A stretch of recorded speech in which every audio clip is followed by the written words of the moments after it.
कुठं गीतेत सांगतात कामयेश क्रोधेश रजगुण समुद्भव अवघड आहे. हे ज्ञान आणि जे भुजंग हे विषय जरीचे वाघ अवघड आहे. मग काम क्रोध लोभ ज्याच्यात त्याला दिन म्हटले. परंतु अशा दिनाचा सुद्धा साधू उद्धार करतात. हो, त्याच्यावरती ते कृपा करतात. महाराज आतापर्यंत कोणावर कृपा केली का? निळोबाराय म्हणले अरे माणसाचा विषय सोड, रेड्यावर मैत्री पुत्र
करतील यात शंका नाही. पण बाबा कोणाचा उद्धार? म्हैसे पुत्रा मोठी, म्हशीचा पुत्र.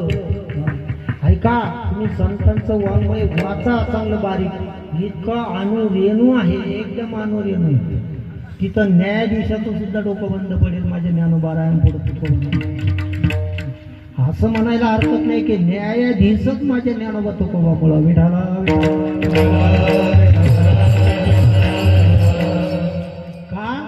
ज्ञानोबारायांना माहिती होतं पुढं कलियुग लागणारे. कलियुगामध्ये वाचाळ रिकाम फेकणे लोक जन्माला येणारे आणि त्या उष्ण्या तंबाखूला चुना लावून ते म्हणारे रेडा कुठं वेद बोलतो का? रेडा नावाचं कुणीतरी असं एखाद्याने बोलवले असतील असं म्हणू नये, असा आक्षेप येऊ नये म्हणून ज्ञानोबारायांनी स्पष्ट लिहिलं म्हैसे पुत्र. ऐका ना, निवृत्त ज्ञानदेव सोपान मुक्ताबाई चौघ भावंड पैठणला शिटीपत्र घेण्यासाठी गेले.